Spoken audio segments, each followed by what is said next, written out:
La organización Artículo 19, que se dedica sobre todo a defender la libertad de expresión y de prensa, lanzó un comunicado advirtiendo sobre los riesgos que ven Artículo 19, quienes conforman Artículo 19, estos riesgos que ven detrás de la nueva Ley General en materia de extorsión, que fue aprobada, pasó por unanimidad. Dicen, y cito textual, que, abro comillas, esconde la pretensión de amordazar y castigar la cobertura periodística, cierro comillas. Y esto me parece muy grave. Pero, ¿dónde lo ven ellos? Yo me contacto en este momento con Leopoldo Maldonado, director de Artículo 19, a quien, como siempre, me da mucho gusto saludar. Polo, ¿cómo estás? Buen día. Hola, muy buen día, Adela. Muchas gracias por el espacio. Al contrario, Polo, a ver, ¿dónde ven esto ustedes? ¿Dónde está el riesgo? Que pues nos preocupa, por supuesto. Mira, creo que fue una bola, ya no sé si rápida o lenta, porque fue un tema muy tratado públicamente, precisamente porque es un mal social que nos preocupa a todas y a todos.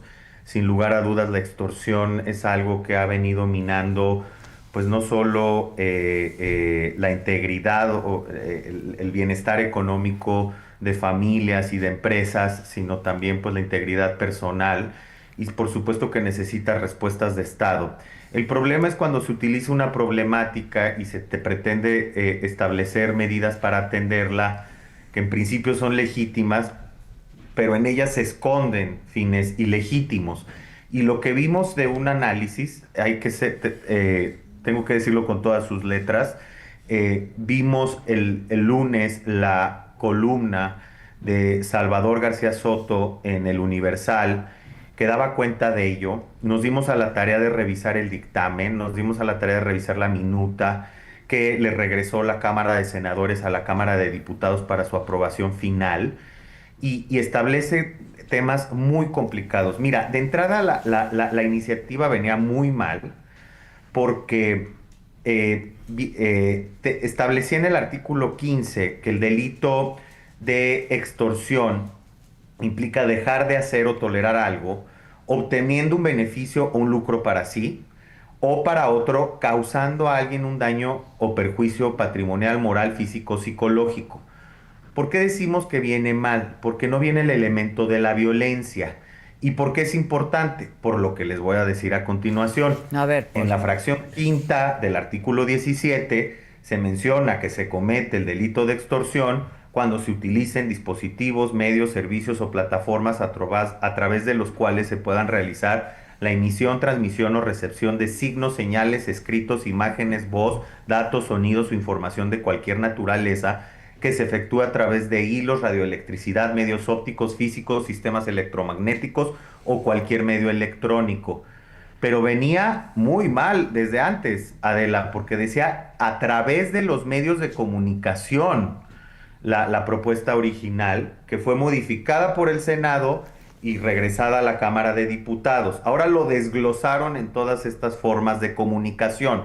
Pero antes la redacción del 17 fracción quinta de esta ley general para atender la extorsión señalaba a los medios de comunicación, no sé por qué, como forma de extorsionar. Cuando tú sustraes el elemento de la violencia y dejas muy ambiguo el tema del beneficio propio o incluso del lucro y dejas esto de daño psicológico o moral tan abierto, sobre todo en materia penal, que lo hemos hablado en varias ocasiones en este espacio, Adela, es, digamos, la forma más extrema de sanción que tiene el Estado, es a través del derecho penal. Si tú dejas esa ambigüedad, lo dejas a interpretación. Y el tema es que estamos en un contexto donde hay una andanada legislativa que pretende restringir la libertad de expresión. Tan solo como ejemplo ponemos que hace una semana en San Luis Potosí el Congreso de aquella entidad aprobó una ley anti-deepfakes, otra Ajá. vez un fin legítimo en donde termina poniendo elementos ilegítimos porque prácticamente castiga el uso de inteligencia artificial, lo deja tan abierto que se puede dar pie a castigar conductas realizadas o no, o que dice la autoridad que se realizaron con inteligencia artificial, pero otra vez el foco es la expresión en Internet. Hay una iniciativa que todavía no se aprueba en el Congreso de Tamaulipas, donde otra vez meten la redacción muy parecida a la del ciberasedio en Puebla, al que injurie y calumnie en redes sociales, bla, bla, bla, se le Ah, sancionará con tantos. Es decir, estamos viendo cómo están abriendo tanto los congresos locales como el Congreso de la Unión estas puertas muy claras para criminalizar la libertad de expresión. Por eso hay que ver esto en un contexto. No es nada más un error de técnica legislativa, que podría ser en el caso de la definición de extorsión. Lo que nos preocupa es cómo se está estableciendo que se puede cometer esta extorsión de manera tan amplia. Ponemos un ejemplo. Un activista que, bueno, no voy a decir su nombre, pero que fue denunciado por la CNDH, imagínate en qué situación estamos. Él trabajó mucho tiempo como primer visitador de Rosario Piedra Ibarra y lo acusaron de ejercicio indebido de funciones por dar entrevistas sobre un tema de interés público, sobre Ayotzinapa. Y en ese proceso las autoridades señalaron, había que, digamos, la sanción se podría acreditar siempre que el servidor público o ex servidor público obtuviera un beneficio. ¿Qué dijeron en esa resolución el Tribunal de Justicia Administrativa a nivel federal? Si obtuvo un beneficio porque obtuvo fama pública al publicar esto, que era información que no podía publicar. Nosotros estamos en contra de esa resolución precisamente porque es un tema de interés público que se tiene que abrir a la sociedad del tema Ayotzinapa. ujú. Pero a él lo querían castigar por hablar de Ayotzinapa después de su paso por la CNDH y consideraron que el beneficio era que se había hecho más famoso. O en tu caso, o en el caso de cualquier periodista que tenga su proyecto de comunicación, se puede considerar que está lucrando con información que causa un daño patrimonial o psicológico a un funcionario o a una persona por el simple hecho de publicar y porque ellos creen que es para obtener mayores beneficios lucrativos, ¿no? Entonces, está Mm. muy mal redactado y puede generarnos dolores de cabeza. Y tú ves ahí un intento deliberado,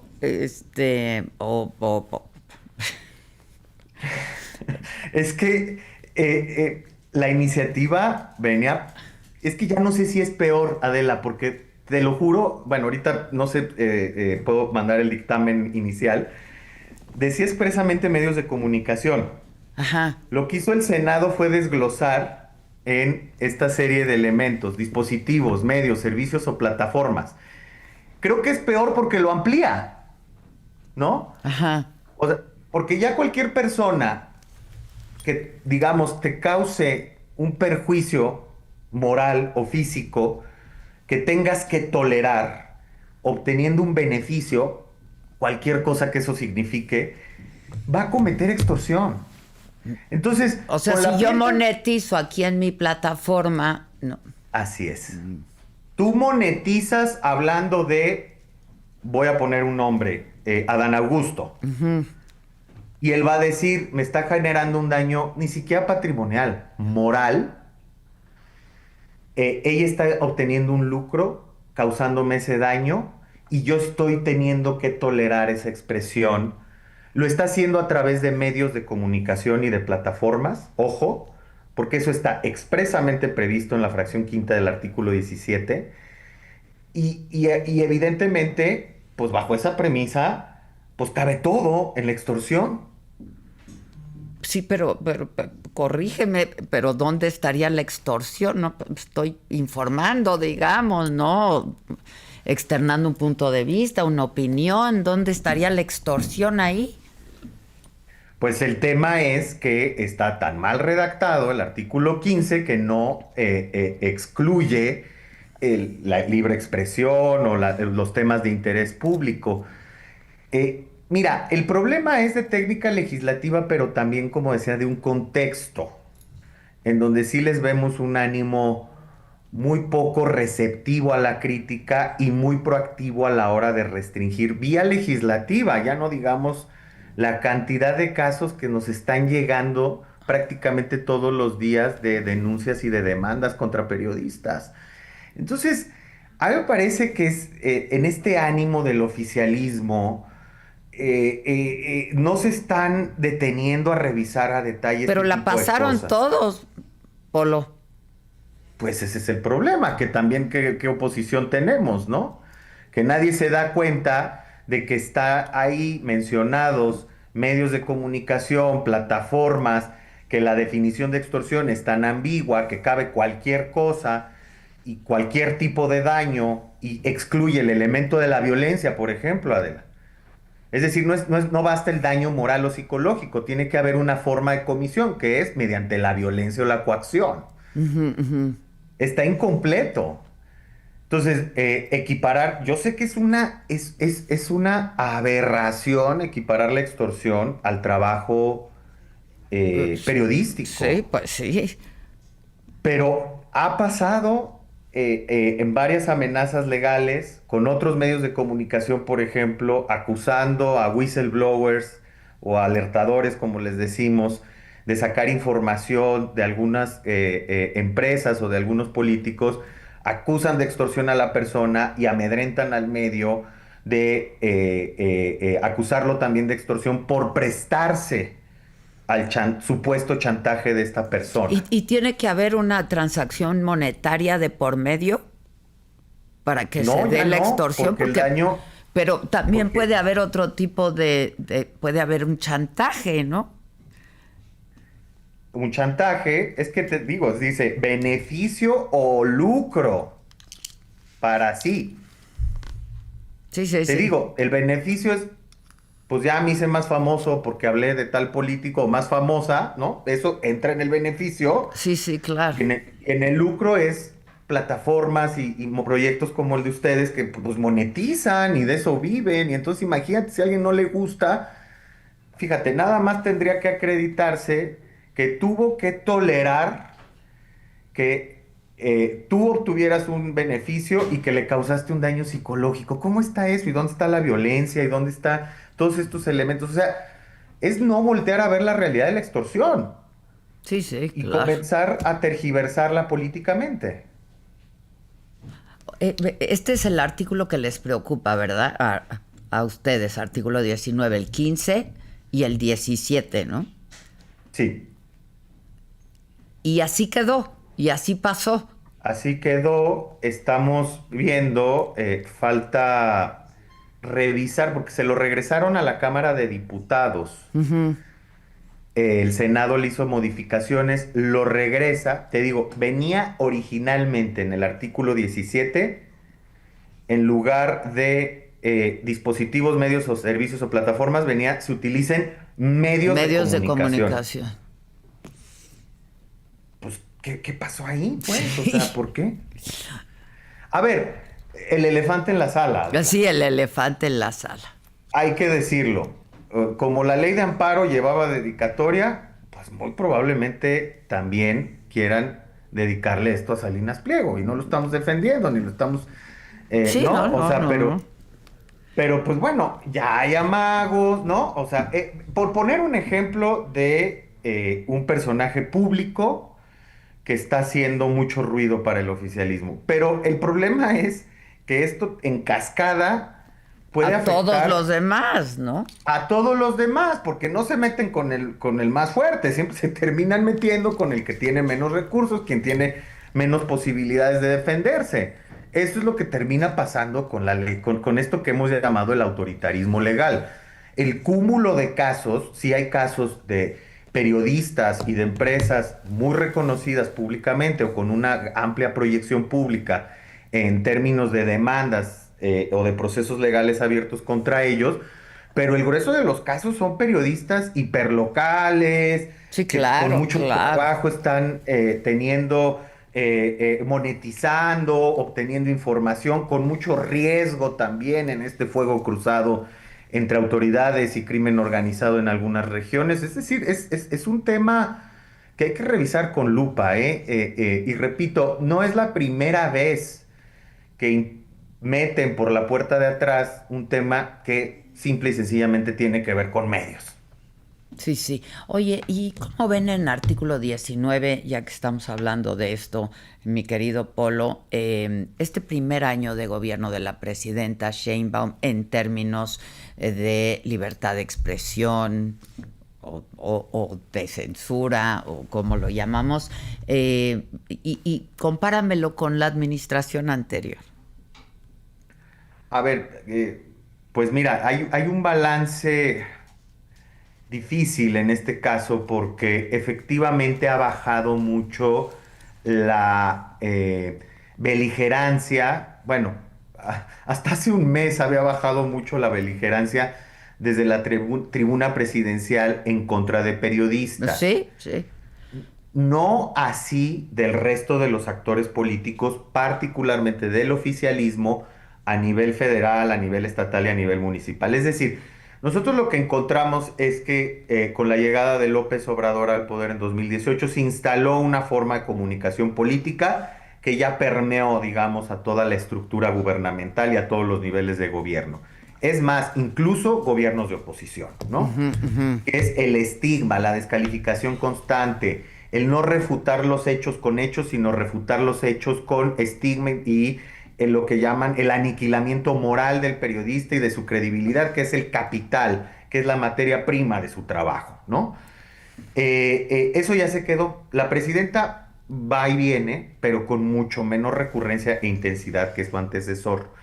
Sí vimos eso un poco más preocupados en las últimas semanas con el tema de la marcha del 15 de Sí, noviembre, justo eso donde quería hablar contigo, ¿no? sí, se subió una narrativa pues muy preocupante para un gobierno que se dice democrático, porque al final pues ¿quiénes son ellos? Ni siquiera la jefa de Estado puede palomear o tachar quién marcha y quién no, Sí, ¿no? sí, claro. Eso por un lado. Por otro lado, la violencia que hemos venido documentando, por lo menos en los últimos 16, 17 años, persiste. La violencia letal entre ella, por supuesto, que es la que más, digamos, nos preocupa. No es la única que nos preocupa, pero es la que más por la gravedad de la Sí, misma. claro. El tema del acoso judicial, ya lo hemos platicado en este espacio, Adela, pues se disparó exponencialmente el número de demandas. Bueno, con De decirte, ¿no? carpetas, ¿no? De De carpetas de demandas y carpetas. de quejas por violencia política de género. Hasta nosotros ya nos denunciaron, ¿no? ¿Qué te digo? Ahora sí que como dice uno de nuestros consejeros, el doctor Santiago Corcuera, eh, pues quién va a defender a los defensores, ¿verdad? En este caso, porque pues ya no es solo atacar a la prensa, también es atacar a quienes intentamos desde nuestros muy modestos esfuerzos acompañar los procesos de defensa desde las organizaciones civiles. Entonces sí estamos en ese ambiente en donde no vemos un mensaje contundente de la presidenta. A ver, ya centralizaron el poder, ya estamos volviendo a tiempos de un presidencialismo fuerte. Ujú. Sí está el tema de la división, bueno, formalmente el tema de la división de poderes y también de la soberanía de los estados, pero sabemos, digamos, que en esta lógica de este proyecto político hay una concentración de poder. Pues por supuesto que la voz de la presidenta pesa hacia sus correligionarios y no la hemos escuchado con esa contundencia que se necesita. Dijo en algún momento cuando se generó gran escándalo con los temas de ciberasedio en Puebla y con lo de Campeche, nosotros no censuramos. Pero luego dijo que la gobernadora Laida Sansores está en su derecho y que bueno, que en Puebla pues estaban trabajando para que la ley no quedara tan mal, ¿no? O algo Ujú, así. ajá, En ajá. fin, tratando un poco de salirse por la tangente, no justificando, no dando ese manotazo en la mesa de decir, no estamos de acuerdo con este tipo de legislación y no estamos de acuerdo con este tipo de actitudes de parte de una Sí, claro. gobernadora que tiene una persecución descarnada en contra de un Del periodista. periodista, sí. No ha sido contundente, pues, ¿no? No ha sido contundente. El tema del mecanismo de protección a periodistas es un dolor de cabeza cada sexenio, que siempre está trabajando con pocos recursos. Para ningún gobierno es prioridad, por supuesto que para este tampoco. El priorizar la protección a la prensa. Es más, cada sexenio está la amenaza de que este mecanismo que coordina gobernación y en donde confluyen diversas instancias, incluidos periodistas y sociedad civil, en su junta de gobierno, pues les incomoda, ¿no? Como que les estorba, como que no hayan que hacer con él. Porque claro, la violencia sigue, ¿eh? La impunidad sigue y la violencia se reproduce y siguen llegando casos de defensores y siguen llegando casos de periodistas. Tienen a miles de personas, literalmente a 2.000 personas incorporadas en este mecanismo. No les pueden retirar las medidas de seguridad porque los perpetradores están actuando a sus anchas y entonces el mecanismo se vuelve una bola de nieve. Pero no hay una priorización de este tema. La fiscalía tampoco lo prioriza, que también tendría que ser un actor importante. Entonces, en términos de libertad de expresión, sí vemos con preocupación que persisten ciertos patrones, que se incrementan unos, pero además una cierta negación de la realidad desde el discurso oficial, que es que hay plena libertad de prensa cuando no la hay. Claro. No hay censura, no hay represión, hay absoluta libertad. Hay absoluta libertad. Bueno, y sumar este tema de la andanada legislativa, de la me faltó, ¿no? Está ciberasedio, pero está también esto de la ley de extorsión, que mete unas puertas traseras ahí medio complejas en términos de comunicación. Está lo de la ley de inteligencia artificial o estos delitos que acaban de aprobar en San Luis Potosí, quieren hacer lo propio en Tamaulipas. Ya en Michoacán también hicieron una suerte de ley Olimpia, pero con muchas Mm. imprecisiones. Las leyes antinarcocorridos, ¿no? Estas de apología del Sí. delito, se aprobó en Michoacán, se aprobó en Aguascalientes. Todo esto ha ocurrido este año, ¿eh? Entonces, hay como muchas ganas de los actores políticos por restringir la crítica pública por la vía de la legislación y además de la legislación, repito, más extrema, que Que es es la la penal. penal, sí. Híjole, delicadísimo. Te agradezco mucho la conversación y tu trabajo y que nos hagas caer en cuenta. Te agradezco mucho, Polo, como siempre. Al contrario, Adela, muchas gracias a ti. Al contrario, muchas gracias. Oigan, hoy es miércoles